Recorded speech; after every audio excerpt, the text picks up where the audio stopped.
please come. Lazarus is dying. We need your help. They believed Jesus could do something, that his presence mattered in that situation. And here's what Scripture says about Jesus. So although Jesus loved Martha, Mary, and Lazarus, he stayed where he was for the next 2 days. I don't know about you, but if I found out that a friend was dying, or I found out that somebody desperately needed help, I would drop everything and go. And it says that Jesus loved them, but he stayed where he was for 2 days. That feels perplexing.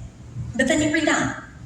When Jesus arrived at Bethany, he was told that Lazarus had already been in his grave for 4 days. He had already been dead for 4 days. When Martha got word that Jesus was coming, she went to meet him. Can you imagine Martha stomping out to Jesus? But Mary stayed in the house. Martha said to Jesus, "Lord, if only you had been here, my brother would not have died. But even now, I know that God will give you whatever you ask." If you remember back to that first encounter that we see with Martha and Jesus, she was struggling with weariness and control. And in this situation, she's feeling wounded and hurt.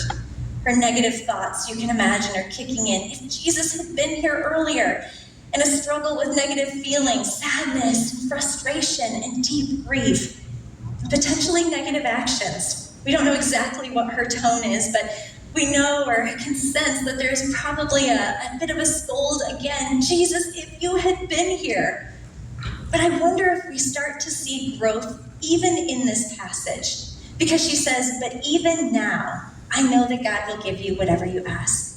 As if she's telling herself, okay, remember who he is.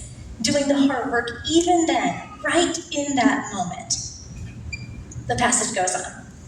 It says, "Roll the stone aside," Jesus told them. But Martha, the dead man's sister, protested. "Lord, he's been in there for 4 days. The smell will be terrible." I appreciate her attention to the practical matters here. But Jesus responded, "Didn't I tell you that you would see God's glory if you believe?" So again, Jesus is redirecting her. "Martha, Martha, your wounded heart needs to be healed, and you can trust me with that." I have a friend, Ellie, a mentor in my life, and she puts it this way. She says, "For this, insert anything you can't do on your own. For this, anything you can't do, even with the help of your friends. For this, we have Jesus." And Martha was experiencing that firsthand. For this, the death of my brother, the pain and the hurt, the misunderstanding of why weren't you here, Jesus? For this, I have Jesus. He's our healer. So let's see what happens. They rolled the stone aside, and then Jesus shouted, "Lazarus, come out." And the dead man came out, his hands and feet bound in grave clothes, his face wrapped in a headcloth. And Jesus told them, "Unwrap him and let him go." This is a twofold miracle. Clearly we have the miracle of Lazarus being raised from the dead. It's incredible.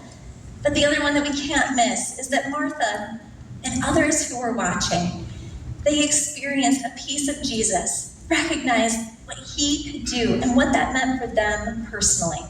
And I think in that space, it was another opportunity for Martha to consider her heart, and for a layer of ice to start melting off of that cold heart, to trust Jesus more deeply and experience more freedom in the process. That heart work, it pays off. Turning to Jesus in the weariness and in the wounding, it pays off. Well, there's a third encounter in Scripture, and this is a much shorter one.